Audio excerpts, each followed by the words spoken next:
AP CM Chandrababu Tirupati పర్యటన రద్దయింది. తిరుపతిలో వాతావరణం సానుకూలంగా లేనందున ఈ నిర్ణయం తీసుకున్నారు. తిరుపతిలో మహిళా సాధికారత జాతీయ సదస్సులో సీఎం పాల్గొనాల్సి ఉండగా వాతావరణం సరిగ్గా లేకపోవడంతో టూర్ రద్దయింది.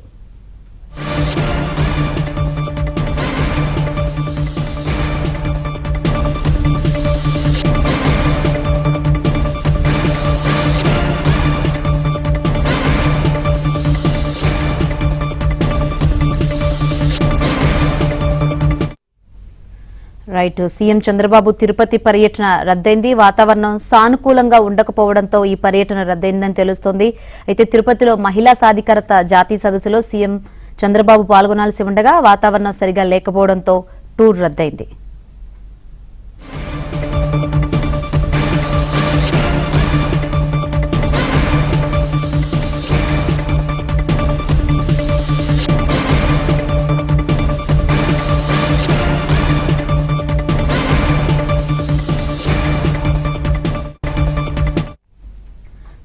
సీఎం చంద్రబాబు తిరుపతి పర్యటన రద్దయింది. వాతావరణం సానుకూలంగా ఉండకపోవడంతో ఈ నిర్ణయం తీసుకున్నట్టు తెలుస్తుంది.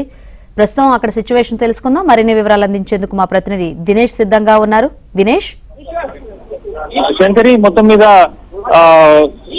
ముఖ్యమంత్రి పర్యటన వాతావరణం సరిగా లేకపోవడం వల్ల రద్దయింది. దీంతో ఈ యొక్క మహిళా సాధికారిత సదస్సు అనేది దానికి హాజరు కాలేని పరిస్థితి వచ్చింది. వాతావరణం అనుకూలించకపోవడంతో ముఖ్యమంత్రి రాలేకపోయారు.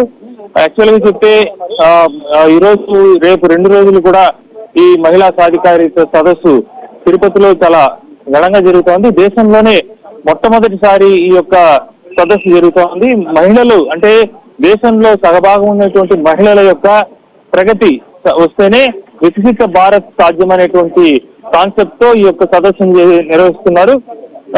అన్ని రాష్ట్రాల నుంచి అలాగే కేంద్ర పాలిత ప్రాంతాల నుంచి కూడా డెలిగేట్స్ ఈ యొక్క సదస్సు హాజరవుతున్నారు.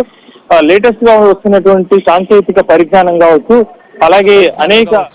అలాగే అనేక అంశాల్లో ఆర్థిక డిజిటలైజేషన్ కావచ్చు, మొత్తం డిజిటల్ ప్రక్రియ మొత్తంలో కూడా మహిళల యొక్క నాలెడ్జ్ ఎంతవరకు ఉందనేటువంటి అంశము ఇవన్నీ కూడా ఈ సదస్సులో చర్చకు వచ్చే అవకాశం ఉండింది.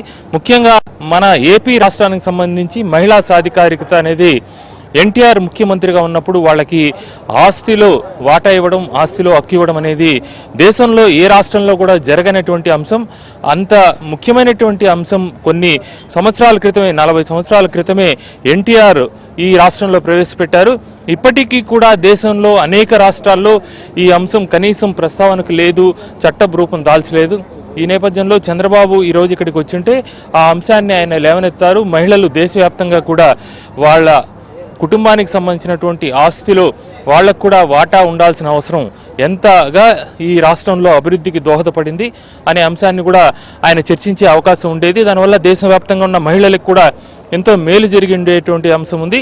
అయితే దురదృష్టవశాత్తు ఇక్కడ వాతావరణం అనుకూలించక హెలికాప్టర్ రాలేని పరిస్థితుల్లో ఆయన పర్యటన రద్దయింది. ఏదేమైనప్పటికీ ఈ రోజు రేపు 2 రోజులు కూడా ఈ సదస్సులో వక్తలు అనేక అంశాలు చర్చించబోతున్నారు, తీర్మానాలు కూడా చేయబోతున్నారు. ఈ తీర్మానాల ద్వారా అంటే మన రాష్ట్రానికి సంబంధించినటువంటి ఇక్కడ జరుగుతున్న నేపథ్యంలో అయ్యన్న పాత్రుడు గారు కావచ్చు, ఇంకా ముఖ్యమైనటువంటి వాళ్ళు కూడా ఈ అంశాన్ని లేవనెత్తి దేశవ్యాప్తంగా ఉండే మహిళలకి ఆస్తి హక్కులో వాటా వచ్చే విధంగా కూడా ఈ యొక్క వేదికని ఉపయోగించుకుంటారనే ఆశ చాలా మందిలో కూడా, మహిళల్లో కూడా కనిపిస్తూ ఉంది. ఆ దిశగా అడుగులు పడాల్సిన అవసరం ఉంది. మరోవైపు ఈరోజు సాయంత్రం చంద్రగిరిలో లైట్ అండ్ షో సంబంధించినటువంటి దీనికి కూడా ఈ డెలిగేట్స్ హాజరు కాబోతున్నారు. తర్వాత ఈరోజు ఉదయం తిరుమలలో బ్రేక్ దర్శనము, రేపు ఉదయం కూడా డెలిగేట్స్కి బ్రేక్ దర్శనం ఏర్పాటు చేశారు. శ్రీకాళహస్తి ఆలయం కూడా వాళ్ళు విజిట్ చేయబోతున్నారు. ఇవన్నీ కాకుండా కూడా రేపు గవర్నరు ఈ కార్యక్రమానికి హాజరవుతున్నారు. ఇప్పటికే డెలిగేట్స్ అందరూ కూడా లోపలికి చేరుకున్నారు. ప్రారంభ సభ మాత్రం మీడియాకు కొంతమందికి అనుమతి ఉంటుంది, అంటే ఓన్లీ రిపోర్టర్స్ వరకు మాత్రమే. తర్వాత లైవ్ టెలికాస్ట్ కూడా ఉంది. తర్వాత జరిగేటువంటి సదస్సు ఇన్ కెమెరాగా జరగబోతుంది. అంటే దాన్ని బట్టి మనం అర్థం చేసుకోవచ్చు, చాలా స్పష్టంగా చాలా ఓపెన్గా ఈ డిబేట్ ఉండబోతుందని. మళ్ళా మధ్యాహ్నం ఈ డెలిగేట్స్ అందరికీ కూడా రాష్ట్ర ప్రభుత్వం తరఫున భోజనాల ఏర్పాట్లు కూడా ఉండబోతుంది. అంటే స్వయంగా రాష్ట్ర ప్రతినిధులు దీనిలో పార్టిసిపేట్ చేయబోతున్నారు.